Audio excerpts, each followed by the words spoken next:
Chapitre 7. Le chat noir. Affolée, j'ai couru comme j'ai pu vers l'autre porte, les yeux à moitié fermés pour les protéger de la vive clarté qui avait envahi le lieu. J'avais le cœur qui battait la chamade quand j'atteignis la sortie. Je m'arrêtai une fois passé le seuil et me retournai. Déjà la clarté magique commençait à s'estomper. Je réalisais soudain que j'avais ici l'occasion de rentrer chez moi. J'hésitais un instant. En avais-je vraiment envie ? Avais-je le droit d'abandonner Harry, sachant ce qui l'attendait ? Je fis un pas en arrière, mais la porte claqua, et malgré mes efforts, je ne pus la rouvrir. Je ne pouvais plus retourner dans la salle maintenant. J'avais raté l'occasion qui m'avait été donnée. Encore sous le choc, je continuais mon chemin vers les cachots. Alors que je débouchais dans le hall d'entrée, Neville me sauta dessus. « Dépêche-toi, on va être en retard !» Qu'est-ce qu'il racontait ? Il ne suivait pas les cours de potions, lui. « Alors, Harry, tu te bouges ? Les diligences sont sur le point de partir. » Diligence, Neville qui m'empoignait familièrement pour me traîner dehors. Harry. Je regardais autour de moi pour confirmation. C'était l'été à Poudlard. Il me fallut encore quelques secondes pour réaliser. J'étais de retour, finalement.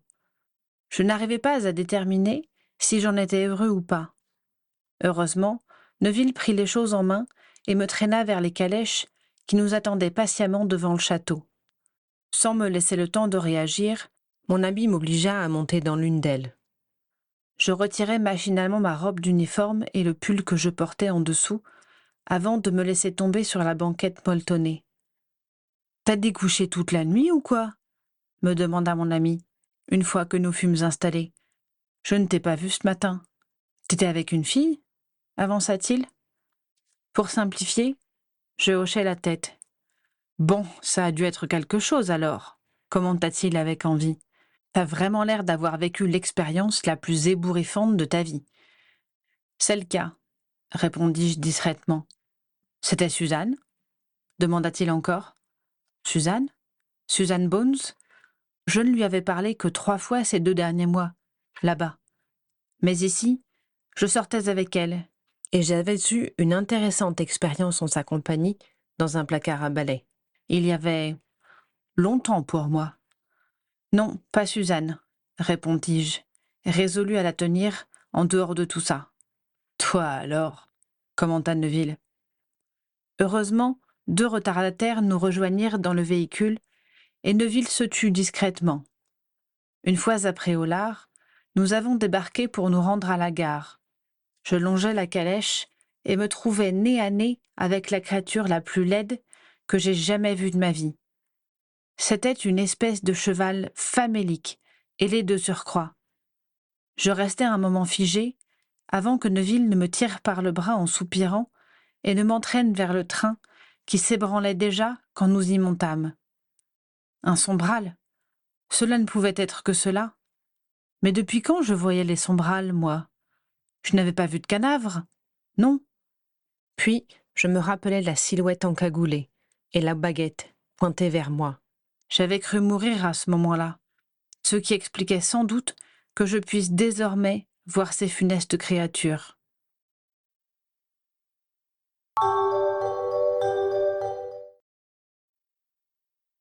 Je passais le reste du voyage à somnoler. Je sais que Suzanne tenta de me voir, mais Neville lui raconta que j'étais malade et que j'avais besoin de me reposer. J'étais encore assommée par la brusque transition et j'appréciais d'avoir retrouvé mon meilleur copain et son habitude de me couvrir. Je fus très émue de retrouver maman et Rose sur le quai de King's Cross. Je les serrai dans mes bras, comme je l'avais sans doute fait rarement. Maman me regarda d'un air scrutateur. « Tu as grandi, mon chéri, j'ai l'impression, dit-elle. »« Ah, tu crois ?» éludai-je. Mais ce qui me fit le plus drôle, c'est de revoir mon père. Il était à la fois ressemblant et différent de Harry, ce qui me déroutait passablement. Mais en même temps, j'étais heureux de le retrouver. Mes parents me demandèrent comment s'étaient passés mes examens, et j'eus du mal à faire le tri dans mes souvenirs pour me rappeler mes épreuves de buse. supposé avoir été passé quelques jours plus tôt à peine. Le plus perspicace fut Titus, mon chien. Quand il me vit, après les premiers émois de ravissement, il renifla longuement mes vêtements, notamment le pull tricoté par Molly. Je m'étais trompée le matin en m'habillant, et c'était celui de l'autre Harry que je portais, quand j'avais été renvoyée dans mon monde. L'odeur devait être la mienne, tout en étant subtilement différente, et pour sa caboche de cabot, c'était un grand mystère. Pour la mienne aussi, d'ailleurs. « Il est nouveau, ce pull ?» demanda ma mère. « Oh, c'est un cadeau, » balbutiai-je en rougissant. « Je vois, » fit mon père d'un air entendu. « Harry a une amoureuse, » chantonna ma sœur. Je haussai les épaules. 11 ans de fraternité m'avaient appris à faire comme si je n'avais rien entendu. Et puis cela m'arrangeait que ma famille se méprenne.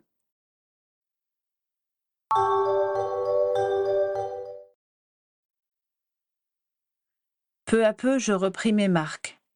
Je passais plus de temps que d'habitude avec mes parents et fus particulièrement indulgent avec Rose.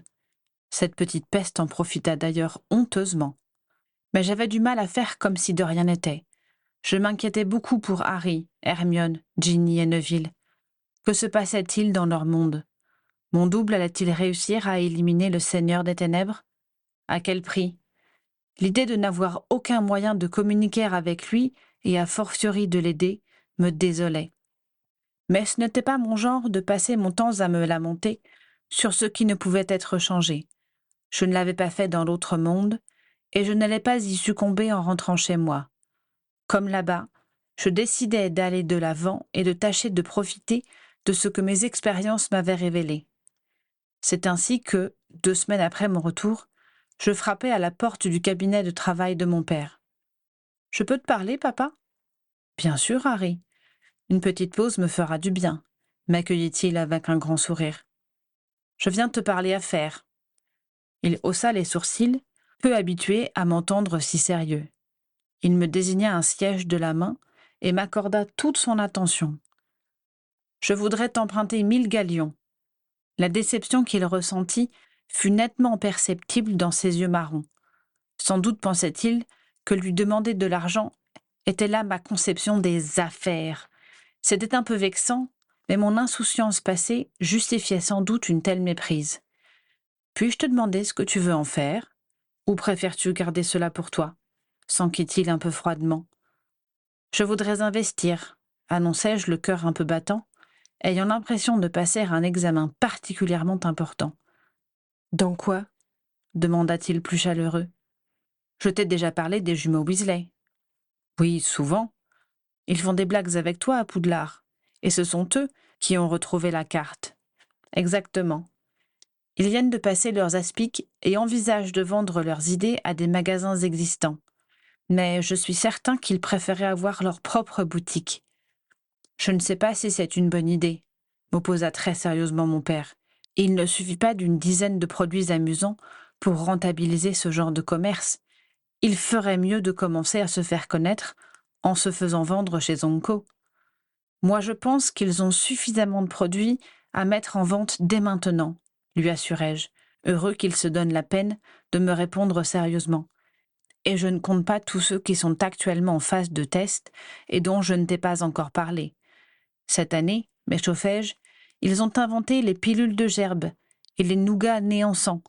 Ils nous ont fait un spectacle de feux d'artifice magique extraordinaire lors du banquet de fin d'année. Il y avait des dragons enflammés et des cierges magiques qui écrivaient « Vive Gryffondor » et « Abat Serpentard » au-dessus de nous. Quand on tentait de les faire disparaître, ils se multipliaient par 10. « Des pilules de quoi ?» demanda-t-il manifestement intéressé. Je lui décrivis minutieusement leurs nouveautés. « Je veux les rencontrer, » me dit-il finalement. « Papa, c'est moi qui veux investir en eux, » lui rappelai-je. « Si tu y tiens, » concéda-t-il, visiblement fier de moi, maintenant. « Je te prêterai même davantage que 1000 galions. »« 1000 galions suffiront, » insistai-je fermement, ne pouvant moi-même m'expliquer cet acharnement à reproduire avec précision ce qu'avait fait mon double. « Bon, d'accord. C'est ton affaire. Mais acceptes-tu que ton vieux père te donne quelques conseils? J'ai toute confiance en toi, mais mon expérience pourrait te servir. Il ne fait aucun doute que quelques mois auparavant, j'aurais été avide de faire mes preuves et que j'aurais rechigné à être surveillée. Mais je pensais à un garçon de mon âge qui n'avait jamais eu de père pour répondre à ses questions et apaiser ses inquiétudes. C'est entendu. Je te remercie, papa. Son sourire me rappela celui de Harry, le jour de la poudre à cochon.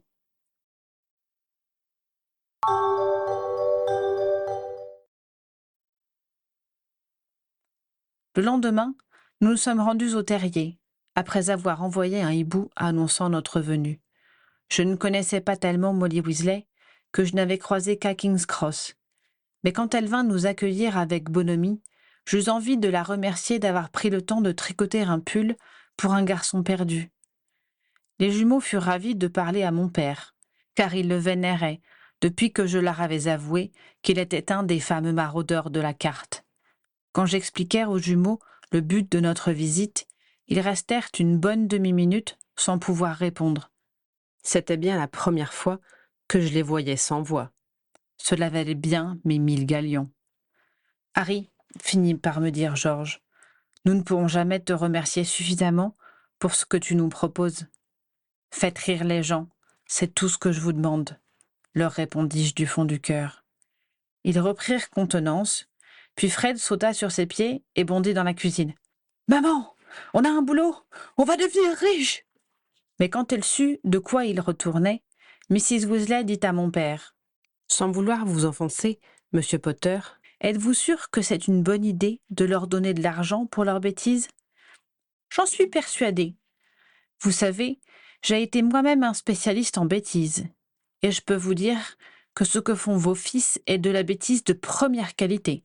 D'ailleurs, je serais enchantée d'avoir l'honneur d'en voir quelques échantillons. » Alors que Fred et George nous entraînaient vers leur chambre, nous entendîmes Molly crier. « Les garçons, si jamais vous faites prendre un de vos produits à Monsieur Potter… » »« Ne vous en faites pas, répondit joyeusement mon père. J'ai l'habitude. » 2 jours plus tard, mon père me donna solennellement une bourse contenant 1000 galions, en échange d'une signature sur un parchemin. Je m'empressai de me rendre au terrier pour la remettre aux jumeaux. Je ne restai pas longtemps, rendu confus par leurs remerciements.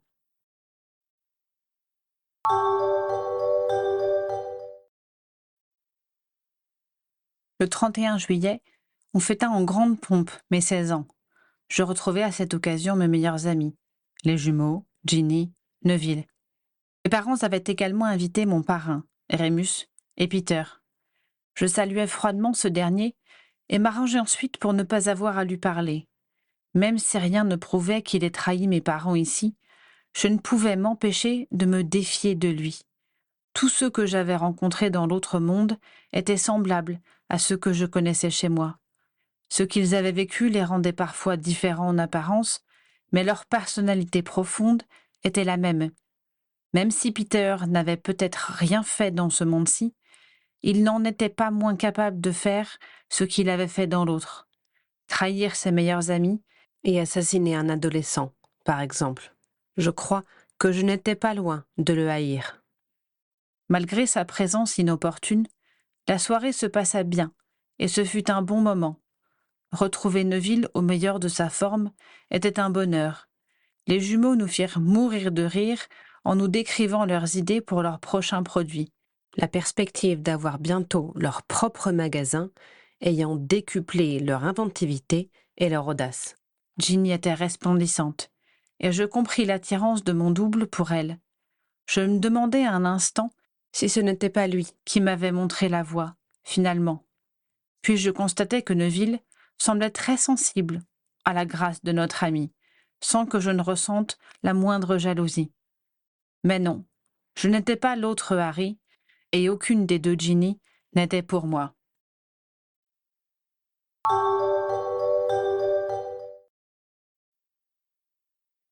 Une fois les invités partis, tandis que les elfes remettaient la maison en ordre, je montais me coucher. Maman toqua à ma porte, alors que j'allais me mettre au lit. « Je voulais te dire bonsoir, me dit-elle. Entre donc, l'invitai-je. Tu avais l'air heureux de revoir tes amis, commença-t-elle. Oui, c'était formidable. Merci beaucoup à toi et à papa d'avoir organisé tout cela. Je vis que maman hésitait, comme si elle voulait me dire quelque chose. Je me glissai sous les draps et tapotai les couvertures pour l'inviter à s'asseoir près de moi. Moi aussi, j'avais des choses à lui demander. Une fois assise, elle se décida. « Harry, y a-t-il quelque chose qui te tracasse ? Tu sembles préoccupé depuis ton retour ici. » J'aurais pu tout raconter à ce moment-là, mais les choses étaient encore trop confuses dans ma tête pour que je puisse les livrer, même à mes parents. « C'est un peu compliqué, » répondis-je. « Je préfère ne pas en parler tout de suite. »« Comme tu veux, mon chéri, » dit-elle avec regret. « Mais tu sais que ton père et moi serons toujours là pour toi, » continua-t-elle. « Oui, maman, je sais. J'ai juste besoin d'un peu de temps. Et je peux te poser une question ? Bien sûr. Je me lançai. Maman, aurais-tu entendu parler d'une prophétie faite par le professeur Trelawney quelque temps avant ma naissance et susceptible de me concerner? Elle se raidit brusquement. C'est ça qui te trouble ? Demanda-t-elle. En partie, répondis-je. Et qui t'a raconté ça ? Demanda-t-elle sèchement. Personne, prétendis-je. Harry, s'écria-t-elle, c'est important. Je sais. J'ai entendu une conversation que je n'aurais pas dû entendre. Alors, c'est vrai ? C'est... Tu sais ce que je pense de la divination, lâcha-t-elle avec répugnance. Oui, maman, répondis-je, me rappelant de son opposition quand j'avais voulu choisir cette matière, pensant que cela me donnerait moins de travail que l'arithmancie. C'est une prédiction particulièrement obscure, dit-elle, tentant de prendre un ton dégagé. En plus, rien ne prouve que tu puisses être concerné. Elle ne sembla pas vouloir en dire davantage et commença à se lever. Mais je la retins par le bras. « S'il te plaît, maman, j'ai besoin de savoir. » Elle se rassit et commença de mauvaise grâce. « La prédiction en elle-même ne veut rien dire, » m'assura-t-elle. « Ce sont les circonstances dans lesquelles elle a été énoncée qui lui ont donné de l'importance. » Elle soupira, puis admit. « Nous avons eu si peur. Nous étions en pleine guerre. Tu étais encore dans mon ventre. Savoir que tu étais peut-être évoqué par une prophétie concernant le Seigneur des Ténèbres nous a terrifiés. Nous avons été obligés de nous cacher dans plein d'endroits. Au lieu d'accoucher à Sainte-Mangouste, j'ai dû le faire dans un appartement moldu, dans une ville inconnue, avec l'aide de ton père et d'une infirmière sans expérience, mais en laquelle nous avions une entière confiance. Tu la connais d'ailleurs, c'est Madame Pomme-Fraîche. Par un de nos espions, nous avons su que tu sais qui avait entendu parler de cette prédiction et qu'il était à ta recherche. Nous avons dû prendre un gardien du secret. Tu sais ce que c'est ? Oui, maman. C'est ton parrain qui a été notre gardien. Il a risqué sa vie pour toi, à cette époque. Tu ne peux pas imaginer le soulagement que nous avons ressenti en apprenant que celui dont on ne doit pas prononcer le nom avait été arrêté, jugé, envoyé à Azkaban, et qu'il a ensuite reçu le baiser du détraqueur. Elle semblait bouleversée par cette évocation. Je la serrai dans mes bras et lui demandai. Elle disait quoi, cette prédiction ? Des bêtises. Je n'ai jamais compris ce qu'elle pouvait signifier. Elle disait quoi ? Insistai-je. Elle disait. Il fallut quelques secondes à maman pour qu'elle retrouve les termes exacts. Elle disait. Celui qui enseignera à vaincre le Seigneur des Ténèbres approche. Il naîtra de ceux qui l'ont par 3 fois défié. Il sera né lorsque mourra le 7e mois. Celui que le Seigneur des Ténèbres marquera comme son égal aura un pouvoir qu'il ignore. L'un devra l'enseigner à l'autre, et ce dernier ne peut vivre si l'autre ne vient pas. Celui qui détient le pouvoir d'enseigner sera né lorsque mourra le 7e mois. Un vrai galimatia, n'est-ce pas ? J'avais la gorge trop serrée pour répondre. Elle reprit au bout d'un moment. Il se trouve que 3 fois, nous avons empêché tu sais qui d'obtenir un objet qu'il convoitait. Nous étions prêts à sacrifier notre vie, mais pas la tienne. Savoir que l'on a mis son propre enfant en danger est atroce. Tu étais si mignon quand tu étais petit, si innocent, si vulnérable. Tu sais, ton père et moi étions prêts à tout pour te protéger. J'avais même prévu le pire. » Elle s'interrompit, au bord des larmes. Mais je savais ce qu'elle aurait été capable de faire. « Je sais, maman, » lui dis-je doucement. « Je sais. Je ne veux pas que tu t'inquiètes à propos de ça.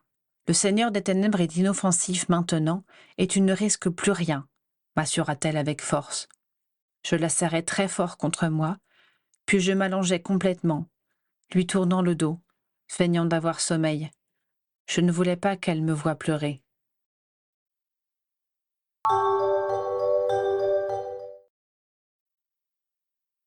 Elle m'embrassa, éteignit la lumière et ferma la porte, trop bouleversée elle-même pour se rendre compte de mon trouble. Je restai un long moment, sans pouvoir empêcher mes larmes de couler le long de mes joues. Ainsi, ici aussi, il y avait eu une prédiction, et elle me concernait. Elle avait obligé mes parents à se cacher et les avait mis en danger de mort. Mais Voldemort avait été arrêté, et ils avaient vécu. Quel était mon rôle dans tout cela ? Le peu que j'avais compris de cette obscure prédiction était que je devais apporter à mon double une connaissance indispensable pour qu'il sorte vainqueur de son affrontement avec Voldemort. Avais-je fait ce que je devais faire ? Que lui avais-je appris ? Je regrettais de toutes mes forces les semaines perdues à nous ignorer l'un l'autre. Je regrettais les discussions futiles où je n'avais fait que le taquiner. Je repassais fébrilement toutes nos conversations dans ma tête, pour tenter de trouver un élément susceptible de m'indiquer que j'avais réussi ma mission. Vers 4 heures du matin, je parvins à la conclusion que j'avais sans doute échoué. Il s'en fallut d'un cheveu pour que je ne me précipite dans le lit de mes parents, comme je le faisais jadis, quand j'avais fait un cauchemar, pour tout leur confier et partager mon fardeau. Mais le souvenir du visage crispé de ma mère quelques heures plus tôt m'en dissuada. Si elle avait été bouleversée en me parlant d'une prophétie qui ne s'était pas réalisée, que ressentirait-elle si je lui racontais qu'il existait un Harry orphelin, destiné à affronter le Seigneur des Ténèbres ? Je savais qu'elle et mon père se rongeraient les sangs, et que cela ne servirait à rien. Ils ne pourraient rien faire de plus que moi pour le survivant. Tout était fini.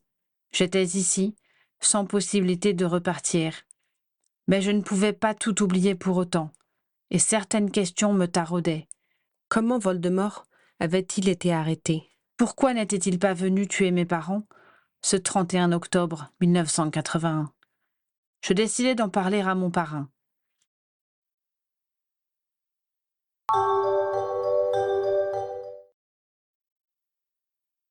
Trois semaines passèrent avant que je n'aie l'occasion d'être en tête-à-tête avec Sirius. Mais je finis par passer une soirée en sa compagnie, alors que sa femme, Antje, avait accompagné leur fille Alice quelques jours à la mer, en cette fin d'été. Mon parrain m'a invité à dîner dans une taverne sympa. Nous avons parlé de choses et d'autres, comme nous avions l'habitude de le faire quand nous étions ensemble. Ce n'est qu'aux alentours du dessert que j'ai réussi à parler du sujet qui m'intéressait. Sirius, ma mère m'a expliqué que tu avais été le gardien du secret pour nous, quand j'étais bébé. Oh, c'est une vieille histoire, me répondit-il. Tu as risqué ta vie pour nous, insistai-je. C'était normal. Ton père a toujours été un frère pour moi. Mais justement, tout le monde savait combien vous étiez proches, non ? Demandai-je. Tu devais être particulièrement recherché par les mange-morts. Oui, c'est vrai, dit-il en haussant les épaules, comme si cela n'avait pas eu tellement d'importance. Et tu n'as pas hésité ? J'étais prête à mourir pour tes parents. Cela doit te sembler grandiloquent, non ? Cela me semble bien ronflant comme phrase maintenant, jugea-t-il, se moquant de lui-même. Mais à l'époque, c'était une réalité pour nous. Tu n'as jamais pensé confier cette mission à un autre moins exposé ? Il me contempla, pensif, avant de me répondre lentement. Je l'avais oublié, mais effectivement, j'y ai pensé à un moment. Ce n'est pas que j'avais peur, non. J'étais trop jeune et trop con pour cela, je crois. Mais c'était une grosse responsabilité, et on entendait parler de choses affreuses. Je me rappelle m'être demandé des nuits entières combien de temps je pourrais résister à un Doloris. Il paraît que cela peut rendre fou, à la longue. Et puis il y avait l'impérium aussi. L'idée de trahir James malgré moi me révulsait. Je me suis dit que ce serait peut-être une bonne idée de confier la charge de gardien à quelqu'un d'autre et de servir d'appât pour le protéger. « Et tu ne l'as pas fait ?» questionnai-je avidement. Finalement, non.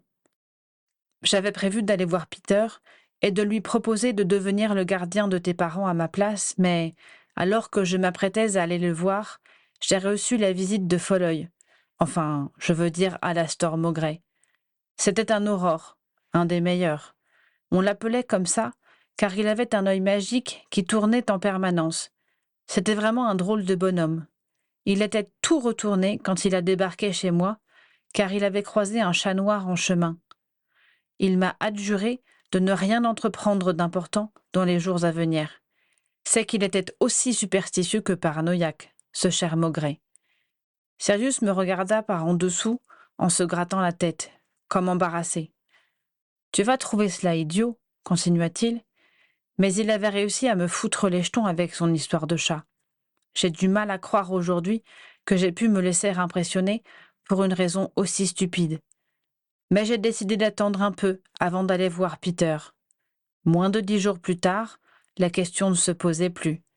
Voldemort a été arrêté et ma mission a pris fin. Tu vois, il n'y a rien là de bien glorieux. On est resté quelques instants silencieux, lui plongé dans ses pensées, et moi stupéfait d'apprendre que mon existence avait été transformée par l'existence d'un chat noir. Il me restait une dernière chose à savoir. « Et comment s'est passée l'arrestation de tu sais qui ?» demandai-je. « C'est la brigade des Aurores qui a réussi à le capturer, m'apprit-il. Alastor Maugrey n'en est pas revenu d'ailleurs. Le vieux renard a terminé sa carrière ce jour-là, après avoir tué des mange-morts particulièrement coriaces, le couple Lestrange. Tu connais un peu Severus Rogue, non ? Oui, répondis-je, un peu. Bon, eh bien, figure-toi qu'il a été mange-mort à un moment. Ne dis pas à ta mère que je t'ai raconté ça, hein. Elle me ferait un sermon, car elle estime qu'il s'est racheté et qu'il a le droit de mener sa vie sans être regardé de travers et blablabla. Quoi qu'il en soit, c'est lui qui a réussi à indiquer à notre organisation où était Voldemort, ce soir-là, et il a aidé les Aurores à entrer. Remarque, il a gagné sa soirée, ce vieux Cervillo. Le témoignage des Aurores l'a blanchi de tout ce qu'il avait fait auparavant, et il a pu prétendre à un poste de langue de plomb au ministère. J'eus très envie de lui apprendre que non, ce n'était pas si simple, et qu'il avait été bien près de déclencher une catastrophe. Mais je ne le fis pas, pour les mêmes raisons qui m'avaient incité à ne rien révéler à mes parents. À lui non plus, je n'avais pas le droit d'imposer des regrets et des soucis. Il s'était montré un ami fidèle. Il méritait de continuer à se féliciter de la façon dont tout cela s'était terminé. Dans ce monde-ci, l'hésitation de Sirius avait sauvé Peter de la traîtrise et sauvé la vie de ses amis. Elle m'avait garanti une vie sans histoire et lui avait permis d'échapper à Azkaban. Accessoirement, cela avait permis à Rogue de rentrer au ministère et ainsi sauver des générations de Gryffondor de la férule d'un professeur de potions injustes. Je décidai qu'il valait mieux, pour lui, de jamais le savoir.